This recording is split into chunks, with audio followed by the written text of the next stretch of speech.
சமையல் செய்கிறதுல உங்களுக்கு ஆர்வம் இருக்கா? வீட்டிலேருந்தே கேட்ரிங் பிஸ்னஸ் செய்யணும்னு ஆசையா? 5 பேர் 10 பேர் அதுக்கும் மேலே கெஸ்ட் வராங்க, அவங்களுக்கு விதவிதமான வெரைட்டிஸ் சரியான அளவில் ரொம்ப ஈஸியாக செய்யணுமா?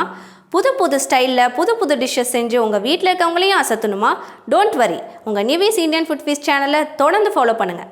பூவை எடுத்து ஒரு மாலை தொடுத்து வச்சேனே என் சின்ன ராசா. ஹாய், எல்லாருக்கும் வணக்கங்க. நான் உங்கள் Nivedita, Nivi's Indian food feast சேனல்லேருந்து.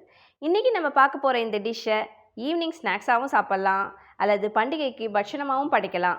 Navaratri கோலுவில் கண்டிப்பாக இது இல்லாமல் இருக்காதுங்க. ரொம்பவே உடம்புக்கு ஹெல்த்தியான மசாலா சுண்டல் தாங்க பார்க்க போகிறோம். இதுக்கு தேவையான இன்க்ரீடியன்ட்ஸ் கொஞ்சம் தாங்க டிஸ்கிரிப்ஷன் பாக்ஸில் கொடுத்துருக்கேன். இப்போ வாங்க எப்படி செய்கிறதுன்னு பார்த்துடலாம். இந்த மசாலா சுண்டல் செய்கிறதுக்கு வெள்ளை சுண்டலும் யூஸ் பண்ணலாம், ப்ரௌன் சுண்டலும் யூஸ் பண்ணலாம். நான் இன்றைக்கி வந்து வெள்ளை சுண்டல் தாங்க யூஸ் பண்ண போகிறேன். அதுக்கு வந்து சுண்டலை ஒரு ஃபுல் நைட் நல்லா ஊற வச்சுருக்கேன். சுண்டல் எப்போவுமே நல்லா ஊறினாதாங்க உபரியும் ஆகும், அதே சமயத்தில் சீக்கிரமாகவும் வேகும். இப்போ வந்து இதை ஒரு குக்கருக்கு வந்து நம்ம ட்ரான்ஸ்ஃபர் பண்ணிக்கலாம். நான் இப்போ வேகும்போது உப்பு சேர்க்காம தாங்க வேக வைக்க போகிறேன். ஏன்னா உப்பு சேர்த்தா வந்து சுண்டல் வந்து 1-2 வேகாமல் போகும். உங்களுக்கு அப்படி சுண்டலில் உப்பு உரைக்கணும்னு நினச்சிங்கன்னா 5 விசில் விட்டுட்டு அதுக்கப்புறமேட்டு திரும்ப ஓப்பன் பண்ணி உப்பு சேர்த்து திரும்ப 5 விசில் விடுங்க. ஸோ டோட்டலாக வந்து 10 விசில் விடணுங்க, அப்போ தான் நல்லா சுண்டல் வந்து வேகும். ஸோ இப்போ வந்து நம்ம இதை வேக வச்சு எடுத்துக்கலாம். ஸோ இப்போ வந்து மூழ்கிற அளவு நல்லா தண்ணி ஊற்றிக்கலாங்க. தண்ணி ஊற்றிட்டு இதை நம்ம வந்து வேக வச்சு எடுத்துக்கலாம். நெக்ஸ்ட் வந்து இது மசாலா சுண்டல்னு சொல்லியாச்சு. ஸோ மசாலா ரெடி பண்ணணும். ஒரு மிக்ஸி ஜார் எடுத்துக்கலாம். அதில் 1 ஸ்பூன் இஞ்சி பூண்டு பேஸ்ட், 4 வரமிளகா, 1 ஸ்பூன் சோம்பு போட்டு நல்லா பேஸ்ட்டாக அரைச்சி எடுத்துக்கலாம். பாருங்கள், இந்த மாதிரி நல்லா அரைச்சி எடுத்தாச்சு. அவ்வளோதான். இப்போ வந்து நம்ம செய்ய ஆரம்பிச்சிடலாம். ஒரு கடாய் எடுத்துக்கலாம். ஒரு 50 ml ஆயில் ஊற்றிக்கலாம். ஆயில் நல்லா சூடானதும் 1/2 ஸ்பூன் கடுகு சேர்த்துக்கலாம். கடுகு நல்லா பொரிஞ்சதும் 2 கொத்து கருவேப்பிலை சேர்த்துக்கலாம். 2 பச்சை மிளகாய் குட்டி குட்டியாக கட் பண்ணி வச்சுருக்கேன், அதையும் சேர்த்துடலாம். நல்லா பொரிஞ்சதும் 2 பெரிய சைஸில் பெரிய வெங்காயம் எடுத்து பொடி பொடியாக நறுக்கி வச்சுருக்கேன், அதை சேர்த்துடலாம். நல்லா கிளறி விட்டுக்கலாங்க. சீக்கிரமாக வேகிறதுக்காக ஒரு ஸ்பூன் உப்பு ஆட் பண்ணிக்கலாம். நான் வந்து சுண்டலில் உப்பு ஆட் பண்ணாதனால 1 ஸ்பூன் ஆட் பண்ணியிருக்கேங்க. நீங்கள் ஆட் பண்ணிங்கன்னா இப்போ கம்மியாக ஆட் பண்ணால் போதும்.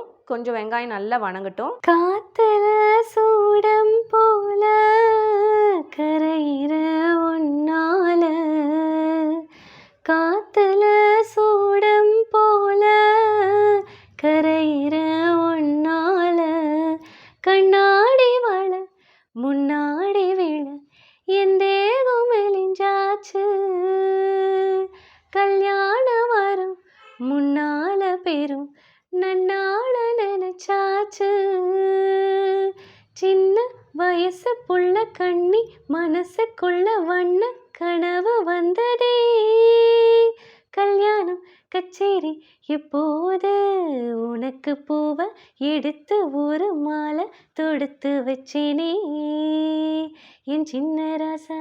இப்போ வந்து கலருக்காக 1/4 ஸ்பூன் மஞ்சள்தூள் ஆட் பண்ணிக்கலாம். ஆட் பண்ணிட்டு எல்லாத்தையும் நல்லா கலந்து விட்டுக்கலாங்க. இன்னும் கொஞ்சம் நேரம் நல்லா வெங்காயம் வணங்கட்டும். பாருங்கள், வெங்காயம் நல்லா வணங்கிடுச்சு.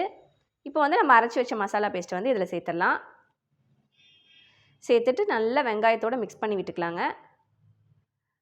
பச்சை வாசனை போகிற வரைக்கும் அது நல்லா எண்ணெயிலே வணங்கட்டும். அவ்வளோதாங்க, பச்சை வாசனைலாம் போயிடுச்சு. இப்போ வந்து நம்ம வேக வச்ச சுண்டலை வந்து தண்ணியெல்லாம் வடிச்சிட்டு எடுத்து வச்சுருக்கேங்க. பாருங்கள், நல்லா வெந்திருக்கு பாருங்கள். அதை இதில் சேர்த்துடலாம். சேர்த்துட்டு நல்லா அந்த மசாலாவோட கலந்து விட்டுக்கலாங்க.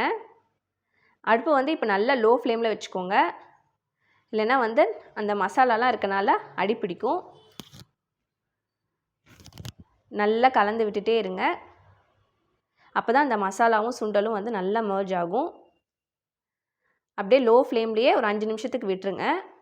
பூவை எடுத்து ஒரு மாலை தொடுத்து வச்சேனே என் சின்ன ராசா, உன் தோளுக்காகத்தான் இந்த மாலை ஏங்குது, கல்யாணம் கச்சேரி எப்போது. 5 நிமிஷம் ஆயிடுச்சு. நல்லா ஒரு வாட்டி கலந்து விட்டுட்டு இப்போ வந்து நான் ஒரு அரை மூடி தேங்காய் வந்து நல்லா திருவி எடுத்து வச்சுருக்கேங்க. அதை இதில் சேர்த்துடலாம். சேர்த்துட்டு நல்லா எல்லா பக்கமும் கலந்து விட்டுக்கலாங்க. இந்த தேங்காய் மசாலா எல்லாம் அந்த சுண்டலோடு சேர்ந்து சூப்பராக இருக்குங்க சாப்பிட்றதுக்கு. இப்போ வந்து ஃப்ளேவருக்காக கொஞ்சமாக கொத்தமல்லி தழை ஆட் பண்ணிக்கலாம். அவ்வளோதாங்க, சூப்பரான ஸ்பைசியான நம்ம மசாலா சுண்டல் ரெடி. கண்டிப்பாக நீங்களும் இதே மாதிரி வீட்டில் ட்ரை பண்ணி கொடுங்க. குழந்தையிலேருந்து பெரியவங்க வரைக்கும் எல்லாருமே விரும்பி சாப்பிடுவாங்கங்க. இந்த டிஷ் உங்களுக்கு பிடிச்சிருந்துச்சுன்னா லைக் பண்ணுங்கள், உங்கள் ஃப்ரெண்ட்ஸ்க்கும் ஷேர் பண்ணுங்கள். உங்கள் ஃபீட்பேக்கை கமெண்ட்ஸில் கொடுங்க. மறக்காமல் எங்கள் சேனலை சப்ஸ்கிரைப் பண்ணிவிட்டு பெல் பட்டனையும் கிளிக் பண்ணுங்கள். தேங்க்யூ.